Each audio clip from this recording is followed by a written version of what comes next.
Now, Saban's gone. This is something that nobody really expected, and something that happened at a crazy time, because this Mm-hmm. is, I mean, it's after the playoffs, but it's also after the first signing day. Mm-hmm. So you got a bunch of kids that committed to Alabama. Honestly, they didn't commit. They committed to Saban. Alabama was not this same Alabama before Saban got Before there. Saban So got they're there, there right? because Mm-hmm. of Saban. During Saban's time at Alabama, they had 29 losses. During that same time, they had 44 first-round draft picks. That's They had crazy. more first-round draft picks than And he games that has they lost, lost. right? Insane. I heard a stat that every recruit won a national championship with Nick Saban within Oh, four the 4-year years. cycles. Yeah, 4 year Yeah. cycles. That's crazy. So I mean, that's definitely a huge Yeah. loss. Never been But done before. what do you think behind is Saban? Is he going to the NFL with all these head coach positions opening up, or he's done?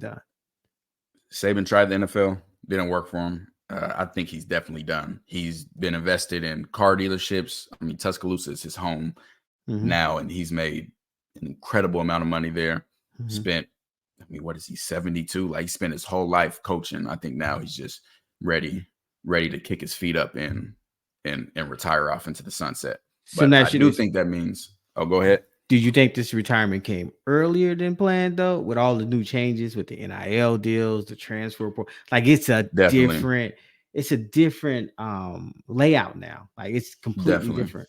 So do you feel like Saban I, was just like, I don't even got time for this no more. I don't even want, I'm going out. I definitely think that the portal and NIL had a huge impact on it. Mhm. He's been vocally against it for a while. He came out and said that nonsense that Jackson State, when Coach Prime was there, paid Travis Hunter $1 million to go there.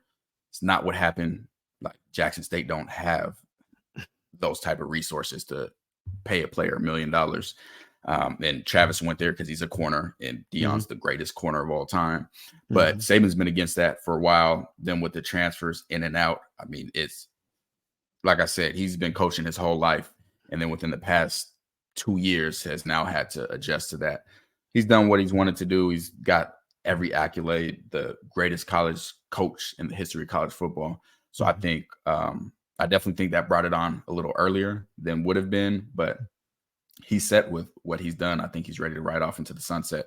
And since he's doing that, I am happy to take any Bama transfers that want to come over. Like we talked about, guys are hitting the portal already, which I Right. expect. I saw Marlon Humphrey, cornerback for the Ravens, tweet that he would have instantly hit the portal as soon as Saban announced that he's retired. So I think a Mhm. lot of those guys are going to have that same type of sentiment, want to be able to go At to least different D, right? places. At least go back out and see what's available for you. Yeah, Because you why don't not? know who's Alabama's bringing in. Like you don't Mm-hmm. know, right? And I'm sure if I'm the University of Alabama, I'm there scrambling. They're trying to get somebody because you're trying to keep those recruits. Like you went from potentially you could take some few losses in the SEC.